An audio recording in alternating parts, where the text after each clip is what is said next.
Pernah denger enggak sih soal keluarga yang katanya ngendaliin hampir semua hal di dunia? Mulai dari ekonomi, politik, ya pokoknya semua yang penting-penting deh. Nah, nama yang pasti muncul itu Rothschild.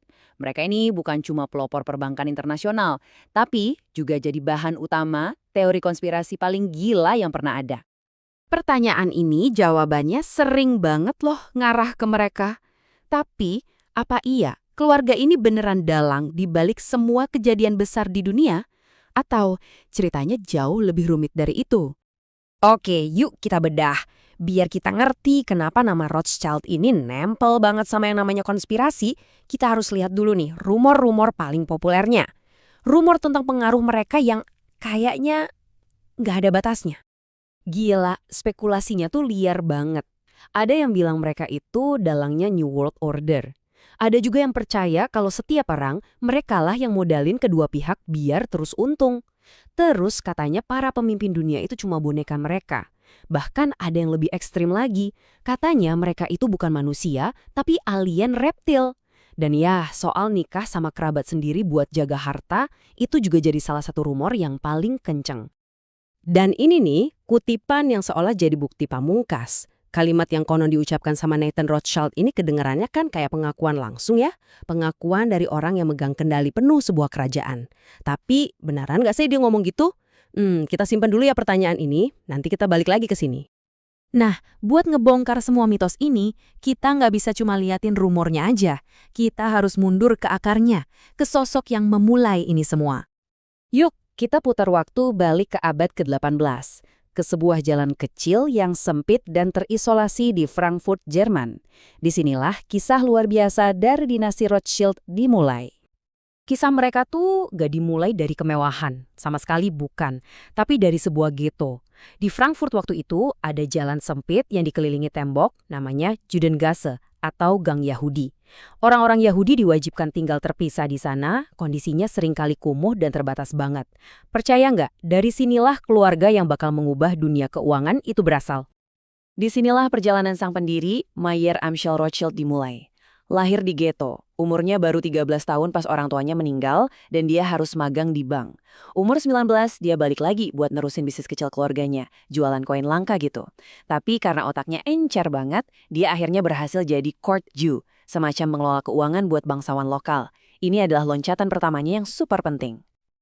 Tapi Mayer ini punya rencana yang, wah, jenius banget dan ambisius. Dia nggak cuma mau bangun bisnis biasa, tapi sebuah kerajaan finansial. Dan senjata andalannya, kelima putranya. Dia nyebar kelima putranya ke jantung-jantung keuangan Eropa. Amschel jaga markas di Frankfurt, Salomon ke Wina, Karl ke Napoli, James ke Paris, dan yang paling sukses, Nathan, dikirim ke London. Mereka ini kerja bareng, saling kirim informasi penting lewat kurir pribadi, lebih cepat dari pemerintah manapun. Mereka ngasih pinjaman ke raja-raja dan bangsawan. Mereka inilah yang menciptakan jaringan perbankan internasional pertama di dunia. Oke, sekarang kita udah tahu nih cerita aslinya. Yuk, kita balik lagi ke rumor-rumor tadi. Coba kita bandingin mana yang mitos, mana yang fakta sejarah. Kita mulai dari yang paling legendaris, kisah pertempuran Waterloo. Cerita tentang gimana keluarga Rothschild konon dapat untung gede-gedean dengan cara licik dari hasil perang. Mitosnya kan gini, Nathan Rothschild di London dapat kabar duluan kalau Napoleon kalah. Terus dia sengaja jual semua sahamnya, bikin pasar panik seolah-olah Inggris yang kalah. Pas harga saham anjlok, dia borong semuanya dengan harga murah, tepat sebelum kabar kemenangan Inggris nyampe. Cuan gede. Nah faktanya, cerita ini asalnya dari pamflet anti-Semit yang terbit tahun 1846, puluhan tahun setelah perangnya selesai. Jadi ini bukan fakta sejarah, tapi propaganda. Terus gimana soal kutipan yang tadi? Yang kedengarannya keren banget itu. Apa beneran Nathan Rothschild sesombong itu ngaku ngendaliin kerajaan Inggris? Ternyata setelah diselidiki, nggak ada bukti kuat sama sekali kalau Nathan pernah ngomong atau nulis kalimat itu. Kutipan itu dianggap palsu alias hoax yang kemungkinan besar dibuat lama setelah dia meninggal. Cuma buat nambahin-nambahin bumbu konspirasi soal kekuasaan mereka. Eits, jangan salah, rumornya tuh nggak berhenti di zaman dulu aja. Yuk kita loncat ke teori yang lebih modern. Klaim kalau keluarga Rothschild ada di balik pandemi COVID-19. Klaimnya kan katanya mereka udah patenin tes COVID-19 dari tahun 2015. Ini bukti kalau pandemi ini direncanain. Kenyataannya, beda jauh. Paten itu memang ada, tapi yang ngajuin namanya Richard R. Rothschild, orang yang beda. Dan patennya itu bukan buat tes virus, tapi buat sistem pelacakan data biometrik. Jadi ini cuma kebetulan, nama yang dipelintir buat jadi bahan konspirasi. Nah, pertanyaannya sekarang gimana nasib kerajaan keuangan ini? Dan di mana posisi keluarga Rothschild hari ini? Ternyata kekayaan mereka juga ada pasang surutnya loh. Perang dunia, politik yang nggak stabil, bikin bisnis mereka menurun di akhir abad ke-19. Cabang di Napoli, Frankfurt, sama Wina akhirnya tutup. Bahkan cabang keluarga yang di Austria, hartanya ludes pas mereka kabur dari kejaran Nazi. Cuma cabang Inggris dan Perancis yang berhasil bertahan dan beradaptasi sampai sekarang. Ini membantah mitos kalau kontrol mereka itu mutlak dan nggak pernah goyah. Tapi, jangan salah sangka dulu.